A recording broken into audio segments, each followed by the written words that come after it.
Welcome to R.O.G. Generous Leadership Coaching Tips. I'm your host, Shannon Cassidy. We're just about towards the end of the 5-degree principle, how small changes lead to big results. And our chapter this week is chapter 13, titled Take Control of Yourself. Like it's almost like we're grabbing ourselves by the shoulders and we're saying, take control of yourself. So what does that mean?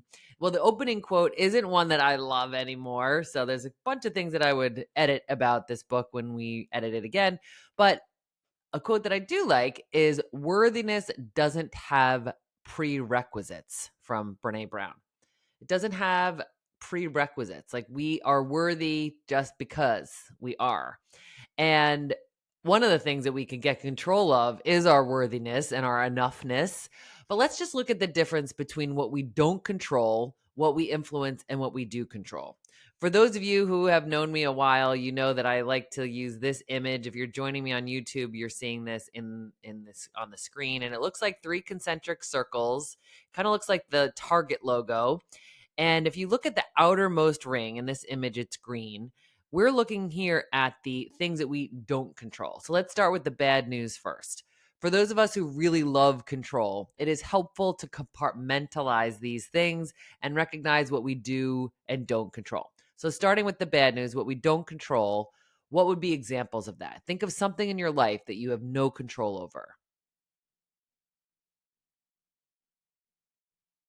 Right, like traffic, aging, the weather, the economy, taxes, strangers, accidents, natural disasters. It goes on and on, right? There's a whole host of things that impact our lives, but we don't have anything to say about it, right? Good or bad. But then the next ring in, the white ring, if you're looking at the image, is your area of influence. And think about your area of influence as the things and people that you have influence over. Like there's something that you can do about it. So I very often think about it when it's bright and sunny in my world, who benefits from that radiance, and when it's dark and stormy, who needs to run for cover. Those people. This is an opportunity for us as generous leaders to take responsibility for the ways that we influence other people and things. So, like, I influence the plants in my home by watering them and spraying them or whatever it is that they need, but I don't control really how they're going to grow or not. And in some cases, it's not. But then there are things like when we were saying how we can't control accidents, but one of my clients, Saint-Gobain, is a safety, they're incredible manufacturing company, but one of their core principles is safety. So everyone must back into their parking spaces in their parking lot. That's something that they influence. They can't control whether or not people are going to have a fender bender, but they're reducing the likelihood by requiring that everyone back into their parking spaces, just as an example of things and people that we influence.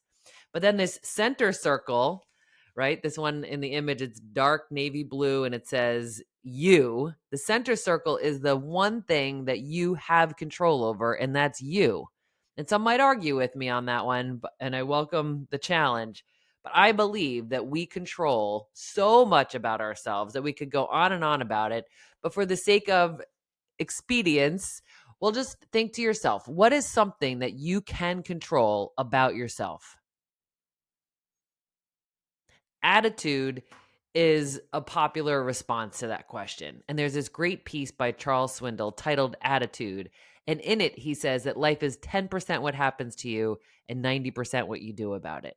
So it's all about our attitude, our choices, beliefs, habits, who we spend time with, how much hydration we have, our nutrition, how much sleep we get, who we spend time with, our priorities, how we establish boundaries and manage those. So many of the things that we've been talking about in these generous leadership coaching tip sessions are around the things that we can do something about.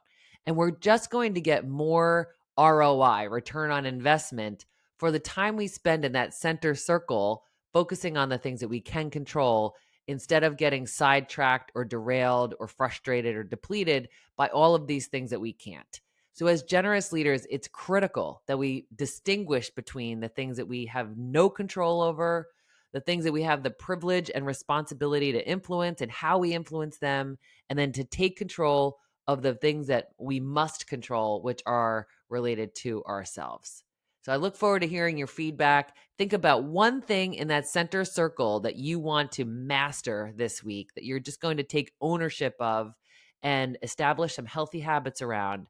And I look forward to hearing about your results. Until next time, stay generous, everyone.